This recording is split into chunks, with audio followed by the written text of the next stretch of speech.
इसमें एक बड़ी गजब की चीज़ क्या है, माननीय कोर्ट के ऑर्डर जो है 31 मई 2024 का जो ऑर्डर है उसको आपको समझना पड़ेगा। सबसे पहले ऑर्डर है दो पार्ट्स में, दो भागों में। प्रथम भाग जो है वो है 5 नंबर, जो 5% वाला और 2.5% वाला जो बेनिफिट है जिसको क्वैश किया माननीय कोर्ट ने असंवैधानिक बताते हुए, वो है। और द्वितीय भाग जो है उसके अंदर LPA 1037/2023 और उसके साथ में कनेक्टिंग मामले जितने भी हैं उनका निर्णय है। एक तो ये चीज़ को कंफ्यूज कर रहे हैं लगातार लोग कि भाई ग्रुप डी को कोई खतरा है, TGT को खतरा है। इस चीज़ को तो अपने दिमाग में से कृपया करके प्लीज़ निकाल दीजिए। ना ग्रुप डी को कोई खतरा है, ना ही कोई TGT को खतरा है, क्योंकि जो दूसरे भाग की जो डायरेक्शन है वो केवल मात्र CET ग्रुप C को लेकर के है। पहले भाग की डायरेक्शन TGT और ग्रुप डी और सभी को लेकर के है। और पहले भाग में किसी भी रिक्रूटमेंट को क्वैश नहीं किया गया, केवल पॉलिसी को क्वैश किया गया। दूसरे भाग में रिक्रूटमेंट को क्वैश किया गया। ठीक है, ये तो आपको क्लियर समझनी पड़ेगी। अब आ जाते हैं इसकी ऑर्डर की इंटरप्रिटेशन के ऊपर, और क्यों इसके अंदर रिव्यू डालनी चाहिए और क्यों इसके अंदर सरकार ने अपील डाल के जल्दबाजी की और गलती की। मेरी जानकारी के अनुसार जो है इन्होंने अपील इसलिए डाली क्योंकि माननीय जज साहब जो है शायद विदेश में हैं, तो उनके देश में आने का HSCC इंतजार नहीं करना चाहती थी, इसलिए इन्होंने जल्दबाजी के अंदर अपील डालने का काम किया। सुप्रीम कोर्ट के अंदर इन 20 ग्रुपों की कोई सुनवाई उस दिन नहीं हुई। सुनवाई केवल मात्र 5 नंबरों वाले मामले की हुई, और इन मामलों के ऊपर सुप्रीम कोर्ट ने कोई भी सुनवाई नहीं की और मामले को पूरी तरह से खारिज करने का काम किया गया। अब आ जाती है बात रिव्यू की। रिव्यू क्यों? पहली बात तो समझिए, review legally and validly maintainable है। इस मामले के अंदर किसी प्रकार का अपने दिमाग के अंदर कोई कन्फ्यूजन ना रखें आप सब लोग। इसका कारण है कोर्ट के अंदर जो ऑर्डर के अंदर कुछ गलतियां, कुछ ऐसी गलतियां जो कि कमीशन की गलत असिस्टेंस के कारण आई है। मैं आपको बताता हूं, आपने ऑर्डर के अंदर कुछ टेबल्स को देखा होगा, लंबी लंबी वो टेबल्स आई हैं कमीशन के एफिडेविट के कारण। जो एफिडेविट उन्होंने 13 मार्च 2024 का उन्होंने कोर्ट के अंदर सबमिट करने का काम किया था, उस एफिडेविट के अंदर कमीशन ने उन ग्रुप्स का रिजल्ट भी पेंडिंग दिखाया है जिनका कमीशन ने निकलवा करके उनको ज्वाइन कराने का काम किया है। देखिए कितने गजब, कितनी ज़्यादा लापरवाही इन लोगों ने बरतने का काम किया। अब समझते हैं इसके अंदर सबसे ज़्यादा ज़रूरी जो चीज़ थी, जो कमीशन की तरफ से कोर्ट को बताई नहीं गई, वो यह थी कि इन ग्रुप्स ने कोई भी सोशियो इकोनॉमिक क्राइटेरिया का किसी भी प्रकार का कोई बेनिफिट नहीं लिया है फाइनल स्टेज के ऊपर, और इनिशियल स्टेज के ऊपर भी कहीं ना कहीं बेनिफिट अगर लिया भी होता तो भी इन ग्रुप्स के ऊपर कोई इफेक्ट नहीं होता। हालांकि मेरा मानना है कि बेनिफिट नहीं लिया है, लेकिन इसके बारे में सारा का सारा डाटा जो है वो तो कमीशन के पास ही था, तो कमीशन ने कहीं ना कहीं असिस्ट कोर्ट को नहीं किया। जो वो 20 ग्रुप हैं उनके अंदर 9 ग्रुप अलग और 11 ग्रुप अलग, दो टेबल्स अलग अलग बनाई गई हैं। जो 9 ग्रुप्स हैं वो वह ग्रुप हैं जहाँ पे टोटल नंबर ऑफ एप्लीकेंट्स जो है 4 गुना से कम है, या फिर वो ग्रुप्स हैं जो कि टोटल नंबर ऑफ एप्लीकेंट सभी के सभी जिन्होंने पेपर देने का काम किया। और जो दूसरे ग्रुप हैं आपके 11 ग्रुप्स हैं, वो है total number of eligible candidates जिसमें 4 गुना से कम है, या फिर सभी एलिजिबल कैंडिडेट्स ने पेपर देने का काम किया है। तो ऐसे में जो पहले जो 9 ग्रुप्स हैं उसके अंदर कुछ ग्रुप्स हैं सिंगल पोस्ट वाले और कुछ ग्रुप्स हैं 1 या 2 ग्रुप्स हैं मल्टीपल पोस्ट वाले। सिंगल ग्रुप का जो सिंगल पोस्ट वाले ग्रुप्स हैं MPAW, स्टाफ नर्स वगैरह, जितने भी VLDA वगैरह, और ऐसे मल्टीपल पोस्ट का ग्रुप है ALM शिफ्ट अटेंडेंट वाला ग्रुप।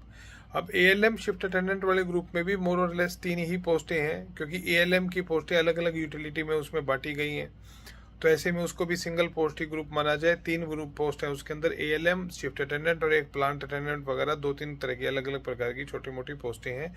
वो पोस्टें जिनके लिए एजुकेशन क्वालिफिकेशंस मोर और लेस सेम है, केवल मात्र ट्रेड का फर्क है। एक आधी जगह पे इलेक्ट्रॉनिक्स को अलाउ किया गया, अदरवाइज हर जगह पे इलेक्ट्रिकल ट्रेड ही मांगी गई है। तो ऐसे में उसे भी सिंगल क्वालिफिकेशन का ही, ऑलमोस्ट सिंगल पोस्ट का ही ग्रुप उसको माना जाए। कोई कन्फ्यूजन उसके अंदर भी हमें नहीं करना है। अब समझिए इस बात को कि उन सब ग्रुप्स के अंदर जो है ऑर्डर के अंदर एक गलती क्या हुई है कि ऑर्डर के अंदर माननीय कोर्ट ने एक जगह पे यह कहने का काम किया कि जो ग्रुप्स हैं, ग्रुप्स के अंदर री एडवर्टाइज करना जरूरी है, क्योंकि मल्टीपल पोस्ट के लिए इन्होंने प्रेफरेंस गलत तरीके से भरवाई है, जबकि ये पोस्ट तो सिंगल पोस्ट के ग्रुप थे। तो ऐसे में री एडवर्टाइज करने की यहाँ पे कोई ज़रूरत नहीं थी। ये एक बहुत बड़ा रिव्यू का ग्राउंड इसके अंदर बनता है। रिव्यू का दूसरा ग्राउंड ये बनता है कि आपने सोशियो इकोनॉमिक क्राइटेरिया को कोई बेनिफिट नहीं लिया किसी भी जगह किसी भी स्टेज के ऊपर, और यदि लिया है तो रिजल्ट रिवाइज किया जा सकता है, क्योंकि सभी कैंडिडेट्स पेपर दे चुके हैं। At least for the first 9 group सभी कैंडिडेट्स पेपर दे चुके हैं, और रेस्ट ऑफ 11 ग्रुप्स के अंदर सभी कैंडिडेट्स पेपर दे चुके हैं, सभी एलिजिबल कैंडिडेट्स पेपर दे चुके हैं। तो अब इसके अंदर एक बड़ी चीज़ आती है, मेरे को कोई जानकारी मिली कि शायद एक आधे ग्रुप के अंदर 1 या 2 या 3 कैंडिडेट्स जो हैं कहीं ना कहीं रिवाइज रिजल्ट के बाद में एलिजिबल हुए हैं। जब 5 नंबर घटे हैं तो वो कट ऑफ के अंदर कहीं ना कहीं आए हैं, ऐसा मुझे किसी ने बताया। मैं श्योर नहीं हूँ, जब तक मुझे क्लैरिटी नहीं होगी तो मैं इसके बारे में कुछ भी नहीं कहूँगा। उन ग्रुप्स के अंदर जहाँ पर इस प्रकार की कोई भी चीज़ हुई है, मैं आपको बताता हूँ। 2016 के अंदर हरियाणा पुलिस की एक भर्ती निकली थी, वहाँ पर 2 तरह के एग्ज़ाम हुए थे। एक एग्ज़ाम तो मेन एग्ज़ाम हुआ था, और एक एग्ज़ाम हुआ था कोर्ट की डायरेक्शन पे 350 लोगों का अलग से एग्ज़ाम लिया गया था। इस प्रकार की भी कोई चीज़ निकाली जा सकती है कल को ऑर्डर को पार्टली कॉम्प्लाई करने के लिए, कि सर इन लोगों की तो नौकरी को हमने प्रोटेक्ट करने का काम किया है, जो बच गए 20, 25, 50 लोग आज क्राइटेरिया में आ रहे हैं, उनके लिए हमारे पास में पोस्ट अभी भी अवेलेबल हैं, क्योंकि कमीशन ने सभी पोस्टों को नहीं भरा है। तो वो जो अवेलेबल नंबर ऑफ पोस्ट्स हैं उसके अंदर हम क्या करेंगे, इन लोगों को दोबारा एग्ज़ाम में बिठा देते हैं। दोबारा एग्ज़ाम बिठा करके इनको उन्हीं पोस्ट के अगेंस्ट में सेलेक्ट कर देते हैं जो ऑलरेडी एडवर्टाइज्ड हैं। एक ऐसी पॉसिबिलिटी कमीशन के द्वारा निकाली जा सकती है, जिसका रेफरेंस हमारे पास में मौजूद है। माननीय हाईकोर्ट के LPA के निर्णय के बाद 2016-17 में ऐसा किया जा चुका है। इसी हरियाणा स्टाफ सिलेक्शन कमीशन के द्वारा किया जा चुका है, हरियाणा पुलिस की भर्ती में किया जा चुका है। तो कोई कंफ्यूजन ना रहे किसी भी प्रकार का। हमें इन सभी ग्रुप्स को बचाने का काम करना है, क्योंकि ये बचने के लिए सक्षम है। अब यहाँ पर रिव्यू के अंदर जो है बहुत बड़ी लोग कह रहे हैं कि रिव्यू नहीं हो सकता, ऐसे होता है जी, सुप्रीम कोर्ट से आदेश आ गया फिर भी रिव्यू कैसे होगा। तो मैं आपको बता दूं, ऐसे भी रेफरेंसेस मौजूद हैं जहां पर सुप्रीम कोर्ट के आदेश के बावजूद भी हाई कोर्ट ने ऑर्डर को रिव्यू करने का काम किया है। कम से कम 10 मामले तो मेरे पास में मैंने अपने हाथ से कराने का काम किया है। आवश्यक होगी तो उन जजमेंट्स को भी हम कोर्ट में पेश करने का काम करेंगे। 2012-13 के रेफरेंसेस वो हैं जहां पर सुप्रीम कोर्ट के आदेश के बावजूद भी हाई कोर्ट ने रिव्यू मेंटेन की एम्प्लॉयज़ के मामले में, क्योंकि डाटा कमीशन की तरफ से कोर्ट को नहीं दिया गया।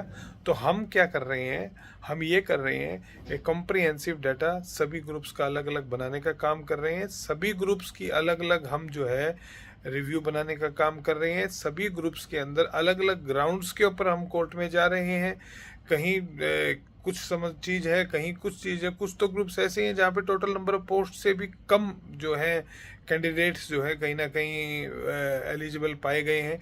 तो एलिजिबिलिटी की इशू को लेकर के भी कोर्ट कंफ्यूज रही इस जजमेंट के अंदर, क्योंकि कमीशन के द्वारा जो अपना एफिडेविट फाइल किया गया 65-66 पेज का, उसके अंदर एलिजिबिलिटी कंडीशंस, एजुकेशन क्वालिफिकेशंस का कोई भी जिक्र कहीं भी किसी भी जगह पर किसी भी स्टेज पर नहीं था। तो वो एलिजिबिलिटी क्वालिफिकेशंस भी हम बताने का कोर्ट को काम करेंगे। अब आ जाती है एक और चीज़ कि ये फैसला इन ग्रुप्स के ऊपर कैसे आया। ये बहुत ज़रूरी चीज़ है, क्योंकि ये भी रिव्यू का हमारा एक बहुत बड़ा ग्राउंड है। आपको मैं बता दूं कि जब 56-57 के केस के अंदर माननीय कोर्ट के द्वारा ऑर्डर को क्वैश किया गया तो कमीशन के द्वारा अपील फाइल की गई, इस बात की जानकारी सबको है। उस अपील के अंदर जो है दिसंबर 2023 में एक एप्लीकेशन लगाई गई थी। उस एप्लीकेशन का ऑर्डर हुआ 19/12/2023 को। 19/12/2023 के उस ऑर्डर के अंदर जो है कोर्ट ने कमीशन को एग्ज़ाम कंडक्ट करने की परमिशन दे दी थी। लेकिन उस ऑर्डर की एक बड़ी इंटरेस्टिंग चीज़ ये है कि परमिशन दे दी थी, लेकिन कोर्ट ने कहीं भी किसी भी स्टेज पे ये नहीं कहा कि भाई यदि मान लीजिए कि आप एग्ज़ाम लेते हैं और इसका एग्ज़ाम जो है इस ऑर्डर इस LPA के निर्णय के ऊपर किसी भी तरीके से निर्भर करेगा, तो ऐसे में ये इंटरप्रिटेशन भी माननीय कोर्ट को बतानी पड़ेगी कि आपने अपने इंटरिम ऑर्डर के अंदर ऐसा कुछ भी नहीं कहा था कि कल को ये LPA डिसमिस हो जाएगी तो इन लोगों को हटाने का काम कोर्ट करेगी। ये बहुत महत्वपूर्ण चीज़ है, क्योंकि इन 20 ग्रुप्स को कोई भी चैलेंज नहीं था कोर्ट के अंदर, कोई रिट उनके के बारे में नहीं डाली गई, इनमें से किसी को पार्टी इम्प्लीड नहीं किया गया, इनमें से किसी को सुना नहीं गया, तो ऐसे में इनको सुना जाना जरूरी है। इनका मौलिक अधिकार है, प्रिंसिपल ऑफ नेचुरल जस्टिस है, उस नेचुरल जस्टिस का पालन करते हुए कोर्ट इनको सुनने का काम करे, सुन करके और फिर अपने विवेक के साथ में, स्व विवेक के साथ में फैसला करे, उसके साथ में हम आगे की रणनीति बनाते हैं।